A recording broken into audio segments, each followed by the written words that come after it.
Isn't it interesting to note that the examples that John gave, he gave the contemporary practice in Muslim world, and of course it's a sham. But we don't have any kind of passages like that in the Qur'an. He spoke about the Prophet Muhammad having slaves. Well, interestingly enough, the individual that he's referring to is Zayd, was liberated by the Prophet. Bilal, the first black slave in Islam, became one of the leaders in society. In fact, he stood on the sanctuary of the Kaaba in Mecca and gave the actual azan, the call to prayer. But I think the distinction we need to understand is the following, that even in contemporary practice in the Muslim world, and John, you would have to agree with me, compare the Atlantic slave trade with the Arab slave trade.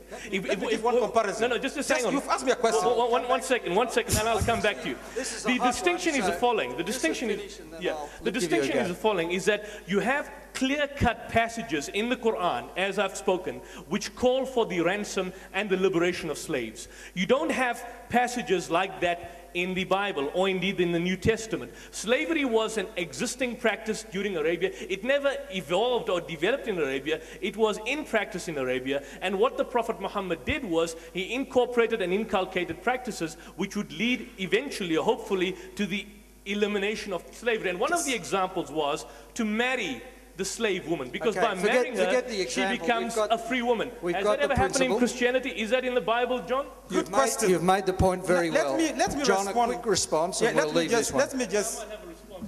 Let me just say this, that again, Yusuf is, you say you are a scholar, and I really respect you for that, but you've got, look at your point there.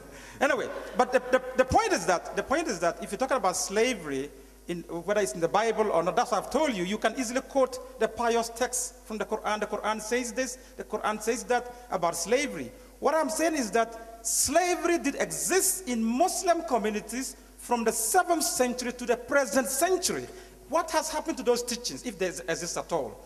So my point is that it's not necessary to quote what pious teaching says. I am saying, let's look at the practice. But it's the Quran, that's what the Quran says. No. But that's comfortable, because that's what you are fine with. But I mean, that's a source, John. That's a source from which we get.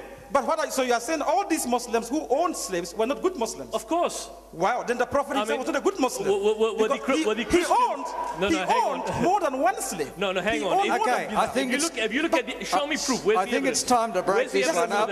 I wanted to say something. John, where's the evidence? Let's stop at this point on this one.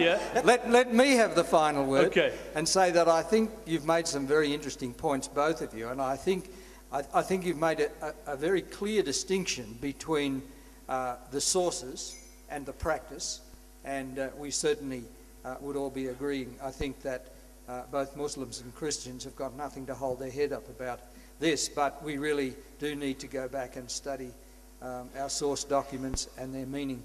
I think we'll leave that one. It's a very contentious one, and it will continue to be. Maybe we could debate with that alone sometime in the future with John.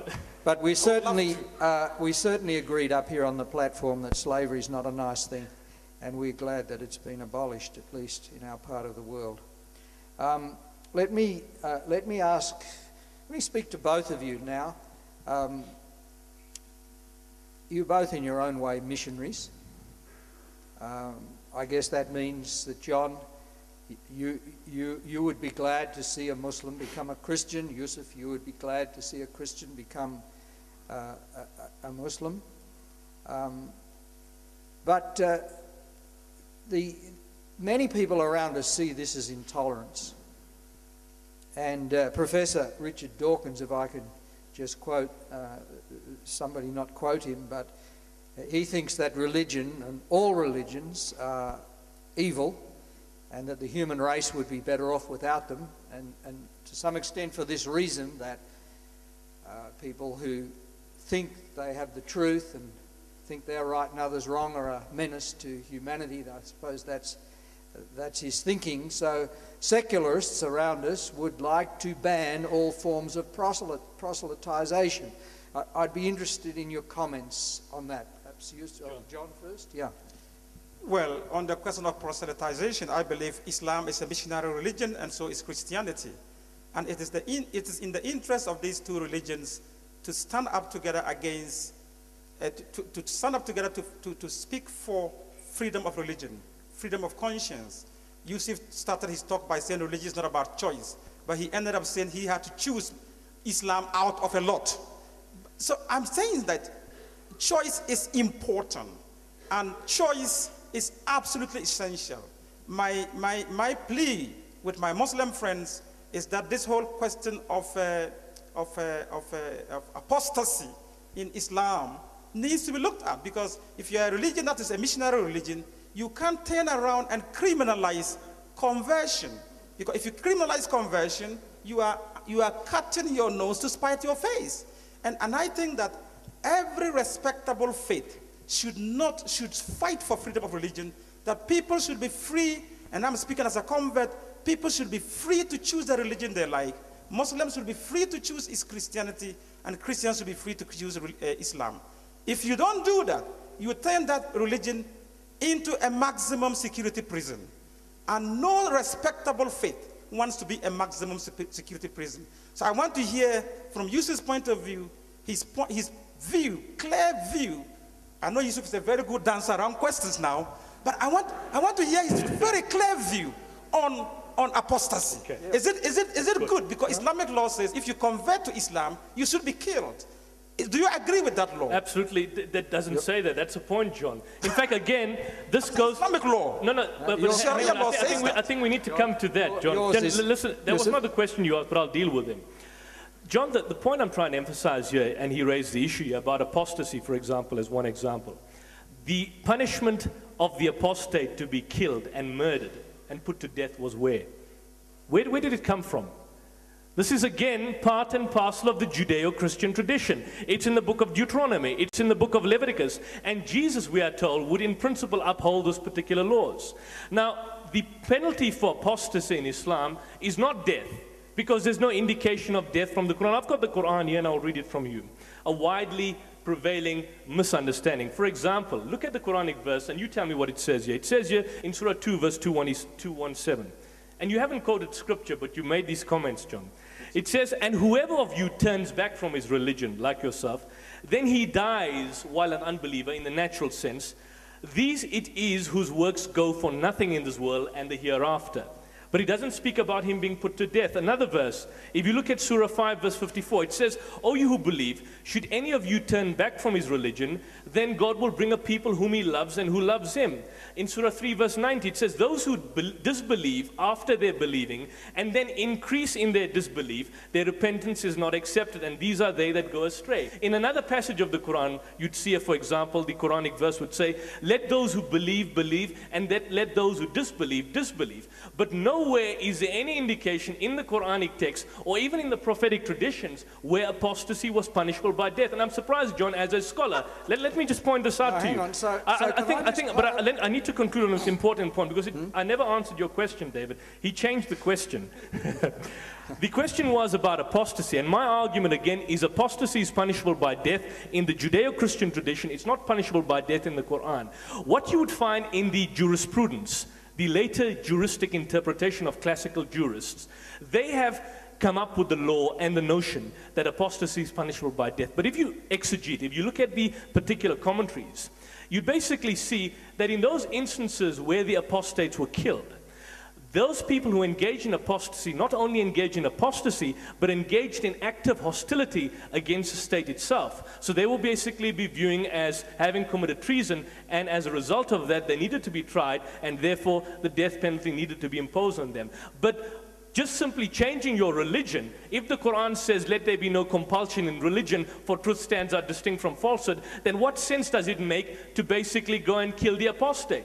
Rather, that's a principle that you'd find in Leviticus. It says the prophet or the dreamer of dreams, you kill him. Or the person who changes his faith, stone him to death. That's in the book of Leviticus. Yusuf, as I hear, you're agreeing with John. Well, I agree with John. In relation to this question not entirely. Freedom of conscience. John is saying, John's argument is apostasy is punishable by death in Islam. And I'm saying our Islam is the Quran. Show me a particular passage in the Quran where it says that apostasy is... Rather, it even speaks, David, about another instance about Jews who are preparing to accept... In fact, I might just read this verse quickly. It says in Surah 3 verse 72, it speaks about a plan of Jews who want to adopt Islam in the morning and then desert it, thus creating the impression that Islam is a false religion. Now, the point is that if apostasy was punishable by death, in accordance with Islam, then that idea of converting to Islam and then apostatizing won't basically occur, because they would be afraid of the consequences, which would be death. So the point is, the Quran nowhere prescribes death as a punishment for apostasy. I agree the with you, prophetic Yusuf. traditions say no. It's later classical jurisprudence, and those jurists have even looked at the Judeo-Christian tradition, and they've developed their corpus of now jurisprudence. you've said that, Yusuf, John. I agree with you. The Quran nowhere, and I've studied in my book, that the Quran nowhere says the apostates should be killed. But we've got 4 Orthodox Islamic schools of law. We've got the Maliki, we've got the Shiafi, we've got the Hanbalite, and we've got the Hanafi schools of law. These are the 4 schools of law, and all the 4 schools of law agree that the apostates should be killed. Okay. So you are telling me that you understand the Quran better than all these hang on. You see, he's made Hang on. I'm the chairman here. Shush, David. I'm in charge. I think let me respond to that. He speaks about the 4 schools of law, and I think it's important that I raise. Let's work out what we can be agreed on. But I think just to conclude on that point, it sounds to me as though we are both arguing for freedom of conscience. Yeah, absolutely. So we're happy about that. But could I just clarify the point without necessarily criticizing him? He speaks about the 4 schools of law. Now, the 4 schools of law, let me just point this out to you, and this boils down to the issue of the Sharia. Sharia literally means the open way to the watering hole. It's an essential guideline, the ethical precepts. The 4 schools of law will fall amongst several schools of law, and only 4 have survived. Can I interrupt you on that? Yeah. Because somebody asked me a question today about Sharia. Yeah.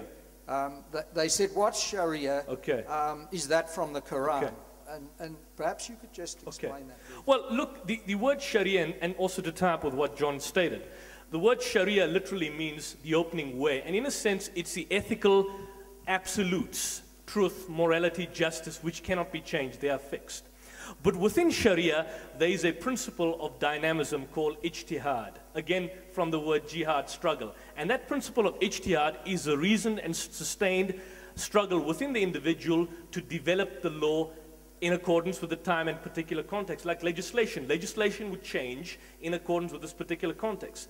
What happened in Islamic history was, to a certain extent, tragic, is that you had a particular situation where these 4 schools of thought, the Maliki, the Shafi, the Hanbali, and the Hanafi law, these were the 4 different scholars amongst many. And what they did was that they developed the law and interpreted the fundamental passages of the Quran and the Sunnah in accordance with their time and their particular epoch. And they developed this body of corpus called jurisprudence, which we would call fiqh.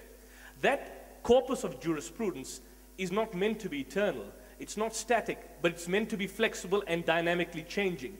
But within Muslim history, what had happened was that over a period of time, the Muslim scholars introduced a principle called taqlid, which is simply to blindly follow, to accept the 4 schools of thought. And what happens in today's society is that when people speak about imposing the Sharia in 21st century society, the contradictions that were inherent in the formulation of the jurisprudence come to the fore. So, for example, you'd find the penalty of apostasy being the capital punishment. That's in the jurisprudence, but it's like John, David, it's like a Christian commentator or Christian jurist were to develop a particular law, and that law is being viewed as a source. So that law, that fiqh, that jurisprudence has become truncated. It's a corpus, it's a body of jurisprudence, but the principles of the Sharia is dynamic and flexible and ever-changing. So Sharia could be revised for 21st century. Well, I would say using the Quran and the Sunnah as your eternal, the absolute reference frame. Comment from you on that? Well, that is what I'm calling for. I know a lot of Muslim scholars, especially African Muslim scholars, who are calling for a reinterpretation of the Sharia. And I'm all for that, and that's what I'm asking you to say. Yeah.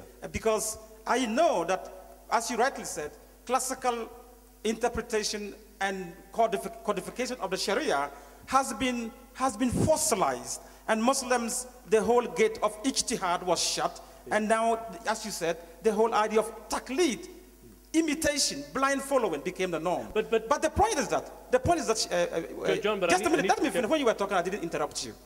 The point is that when you look at even South African Muslims, a very good friend, South African Muslim of mine is Farid Isaac and Ibrahim Musa. These people are speaking against Sharia openly because, first of all, they acknowledge that there are problems, and then they are calling for reinterpretation. And I'm saying that as a scholar of Islam, if you agree that there's a problem, then it is halfway the solution.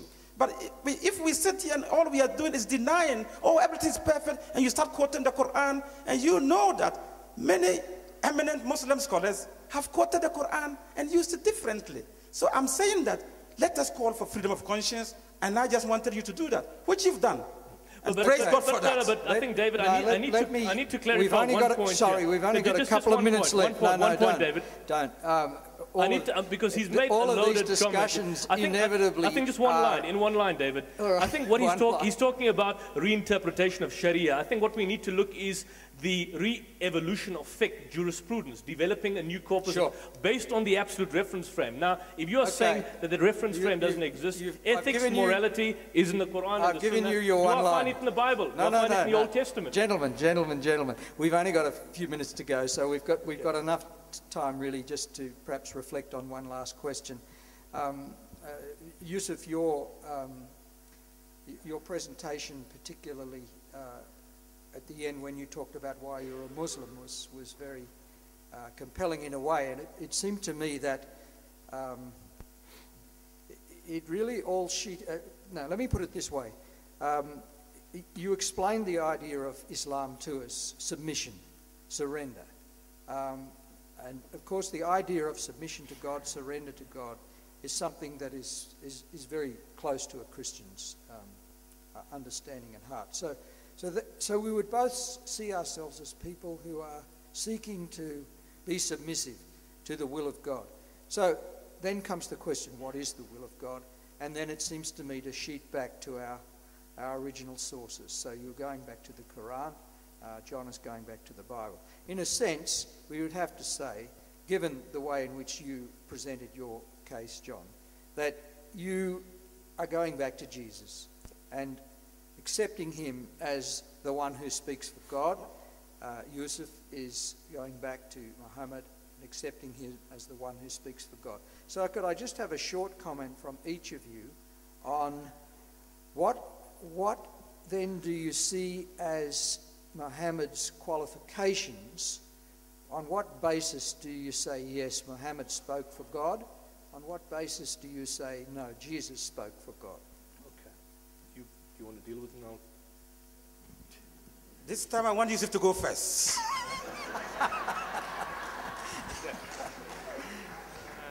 It'll have to be quick because we've nearly done our time. Could I demonstrate this quickly on a PowerPoint? Quickly on a PowerPoint. Look, I think it boils down to the issue of, revelation. That's what you're asking. How do we determine whether something is revelation, something which is revealed? Now, I think one of the distinctions we need to make here is that the biblical narration, by and large, are narrative. In other words, you don't find passages which would give you an indication in a broad sense that this is God speaking. John would probably agree with me that in terms of the scriptural existence of the old passages of the Old Testament, the earliest Hebrew manuscripts we have date to the 10th century. The now, hang on. Let me interrupt and bring you to the point. Okay. The question is, why should I believe Muhammad spoke for God? Okay. Well, on a number of issues. Firstly, we believe that the Prophet Muhammad was sincere in terms of what he had basically preached. Here was someone for whom preaching could certainly cost him his life. In one particular instance, he had taken it upon himself. If you look at the background and his structure, he had given up all the so-called, you had a situation where the pagans of Arabia had basically asked him that, look, we will give you all the wealth, all the riches, all the happiness in the world if you just simply renounce your faith. And in the particular context, you find that the Prophet never renounced his faith. In fact, he basically went ahead and continued with his particular preaching. But it's interestingly enough, the reason why we would call people to follow the actual teachings of Prophet Muhammad is that the Quran is the only living book and the only revelation that we have in the world today as it stands. If we look at one particular example, and I'll just give you a passage. The normal Islamic tradition would tell us that the Prophet Muhammad was 40 years old and he went to meditate in the cave. And suddenly we would find the example in terms of which the Archangel Gabriel would come to him and tell him to read, to proclaim, to recite.